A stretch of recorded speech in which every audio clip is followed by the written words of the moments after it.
আমি আসলে স্বতন্ত্র করতে চাইছিলাম, কিন্তু শিবিরের নেতারা আমার সাথে বারবার যোগাযোগ করছেন। আমি যেহেতু জুলাইয়ে আহত, জুলাইকে ধারণ করে জুলাইয়ের আকাঙ্ক্ষা যেহেতু ফিকে হয়ে যাচ্ছে দেশে, তো জুলাইয়ের স্পিরিটকে সমুন্নত রাখার জন্য ভাবলাম যে ঢাকা ইউনিভার্সিটি থেকেই যেহেতু আন্দোলনের শুরু, এই ঢাকা ইউনিভার্সিটির শিক্ষার্থীদের যদি আমি প্রতিনিধি হতে পারি, তাহলে জুলাই নিয়ে তাদের আকাঙ্ক্ষা পূরণের জন্য কাজ করতে পারবো। সেই জায়গা থেকে হচ্ছে আমার আসলে নির্বাচন করার ইচ্ছা। তো আমি আসলে স্বতন্ত্র করতে চাইছিলাম, কিন্তু শিবিরের নেতারা আমার সাথে বারবার যোগাযোগ করছেন এবং আমি নিজেও ফিল করতেছিলাম যে আমার একার পক্ষে মানে স্বতন্ত্র করাটা একটু কঠিন হয়ে যাবে, প্যানেল হলে ভালো হয়। তো সেই জায়গা থেকে তারা আমার সাথে যোগাযোগ করছে।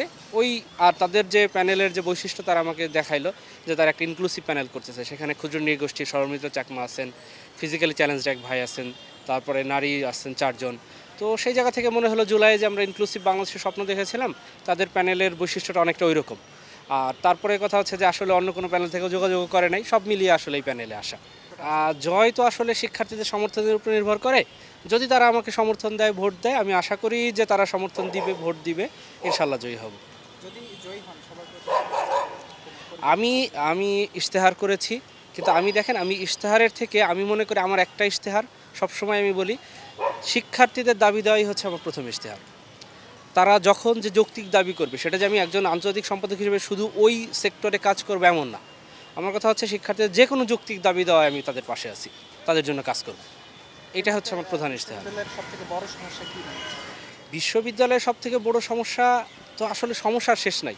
যেমন আমার সেক্টরে যদি বলি, শিক্ষার্থীরা যখন বাইরে পড়াশোনা করতে যায় উচ্চশিক্ষার জন্য, তাদের রেজিস্টার বিল্ডিংয়ে যে হ্যাসেলটা, এটা তো খুবই মারাত্মক পর্যায়ে। শুধু তারা না, যে কোনো শিক্ষার্থী যদি সার্টিফিকেট উঠাইতে যায় বা যে কোনো কাজে যায়, মানে ওই যে লাঞ্চের পরে আসুন যে টার্মটা, মানে একেবারে রেজিস্টার বিল্ডিং একটা আতঙ্কের নাম।